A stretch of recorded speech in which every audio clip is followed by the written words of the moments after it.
Few hours later, while Nolan was getting ready for the fight against Goku in a wider, uninhabited area, Mark headed to his house. He carried the baby wrapped in a blanket, his face tense since he knew it wouldn't be easy to explain to his mother. The ride was silent, and when he reached the door, he hesitated for an instant before knocking. But he did, making his mother open the door. "Mark, what are you doing here? And that baby?" Mark swallowed nervously since he didn't know how to tell her the truth. "Mom, I need you to listen to me. It's complicated, but please, listen to me." He set about explaining a bit of the situation, including what happened with his father on Thraxa and that the baby was his. This made his mother feel very confused and at the same time sorrowful. "Are you telling me that baby is Nolan's son?" "Yes, he's half Thraxian and half Viltrumite. But he didn't choose to be born that way, Mom. It's not his fault." "And you want me to raise him? After what your father did to me? No, I don't want that, but there's no other option. He needs someone to take care of him, and I know you're the right person. The way you raised me made it possible for me to oppose my father when he asked me to join the Empire. You're the only one I know who could give this baby some humanity when his powers awaken." Debbie brought her hand to her mouth, stepping back slightly while she stared at the little one, who slept peacefully. "It's complicated. Mom, if you can't do it, I understand, but I had to try." She remained silent for a while, but soon after, Debbie approached, extending her arms, carefully taking the baby. "He really does look like him, but it's not his fault." Mark nodded silently, seeing how his mother struggled with a sea of feelings. But she had taken the first step. "I'm willing to do this so the past won't repeat itself. This child won't be the legacy of what Nolan did. He'll be better than that." Mark only smiled at his mother's words, ready to support her if she needed it.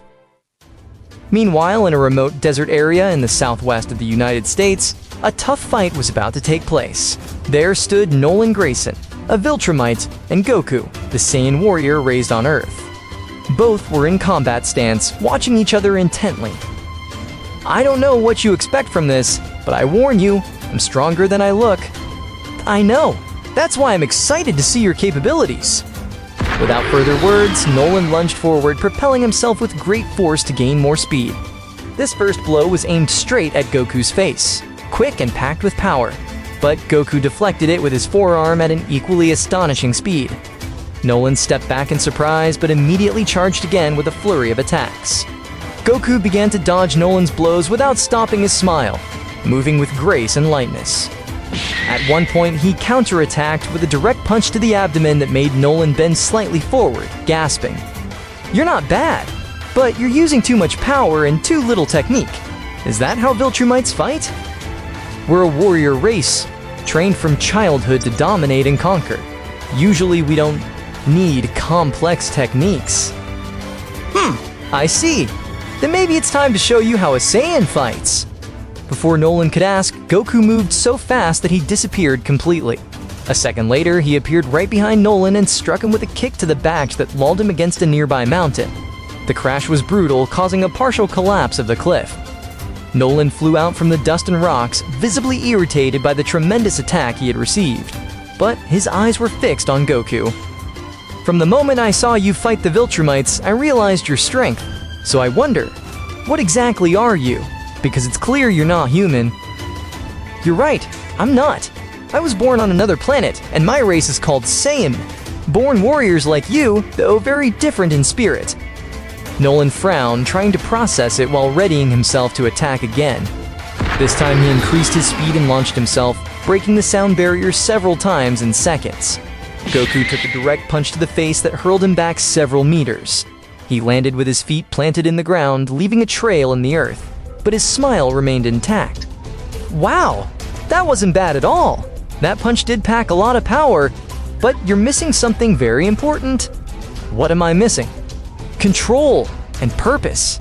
It's not just about being strong, it's about flowing in battle." He said this while slowly rising into the air, his expression a bit more focused. "You've seen a part of what I can do, but now I want you to see who I really am." After saying that, the air began to churn violently around him, and a golden aura started to emanate from Goku's body, accompanied by a rising roar. The sky seemed to tremble as Goku's black hair lifted and slowly turned golden, shining like fire. His eyes became green and his expression changed. It was no longer mere serenity, it was pure determination. He's a Super Saiyan! Nolan retreated slightly in the air, much more than surprised by the transformation. It was the same form he had shown on planet Draxa. The power emanating from Goku was almost crushing, not just physical, but spiritual. He felt it in its bones. How was this possible? Your appearance changed? What kind of monster are you? I'm not a monster. I'm a warrior who fights to protect and defend what is important. Now, I hadn't mentioned it, but I've already lost friends in the past, even my own life. But I've learned to fight thanks to all of them. The answer left Nolan silent, because for the first time he felt he was in front of someone truly different. A warrior who had been born to fight, but who had chosen to protect Earth. Right now, you have a lot to fight for. So, if you focus on that, you'll be able to learn to fight better. Goku slowly rose into the air, his usual calm expression now tinged with excitement. You've seen a part of what I can do, but now I want you to see how I really fight. Shall we continue? Sounds good to me. Nolan nodded respectfully this time and launched himself at the attack again. It was no longer a fight to compare strength. It was one of learning. Each blow he threw, each technique he saw from Goku made him question more deeply what he had been up to that moment and what he wanted to be from now on. Before Nolan could react, Goku disappeared and reappeared in front of him in a blink, launching a series of rapid blows that Nolan barely managed to block, yet they pushed him far back. Nolan counteracted furiously, channeling all his Viltrumite strength and rising to supersonic speeds. The battle climbed even higher into the sky, creating shock waves that split the clouds. Even some satellites registered the anomalous energy of the clash. This disrupted Cecil's base systems, so they decided to see what was going on. Sir, it seems we've received strong signals in a desert area. Zoom in with the satellites. I want to see exactly what's happening there. After he issued the order, the screen showed the image of Goku in Super Saiyan form fighting Nolan at full speed. Each movement was a powerful burst, each clash a contained explosion of power. And even so, Goku seemed to be controlling every second of the fight. This amazed Cecil, since he had never seen Goku's golden form before and found it shocking. So that's what it was about. This changes everything. This man, Goku, has the strength to crush mountains if he wanted, and yet he's holding back every time he fights. Are you saying he's stronger than Nolan? Much stronger, and probably stronger than anyone we've ever seen. While Cecil watched what was happening, the fight continued on the battlefield. Rocks pulverized with every exchange of blows between Goku and Nolan, who fought without restrictions thanks to the uninhabited location. When they took off, only their silhouettes could be seen because of how fast they moved. It was an astonishing fight. Nolan began to notice that, unlike him, Goku's movements weren't just blows packed with power. Each one seemed calculated to do something specific, like breaking his guard or attacking more vulnerable points. This helped him see the flaws in his fighting style, since his ways of counterattacking were limited by his lack of technique. It was surprising how someone like Goku could be so calm when fighting and enjoy the combat. It was a mindset Nolan found hard to understand, but it intrigued him. Maybe he was facing the most powerful being he had ever seen, but it was someone who used fights to grow stronger and defend what was important, and also to form bonds with people. Taking all that into account, Nolan decided to respond in the same way and charged with all his remaining strength, launching himself at a speed that even burned part of his cape. Seeing this, Goku spun in the air quickly, dodging Nolan's rush and catching his arm in midair. Swiftly, he hurled him toward the ground, making Nolan plummet sharply and leave a crater with his landing. How can you contain so much power and still be so calm? Because I learned that power without control is useless for fighting. Remember when you said the Empire was everything? I also met someone like that, and his name is Vegeta. And you think I can too? You're already doing it. There's no doubt about that. Nolan got to his feet, breathing heavily, sweating and with his suit torn.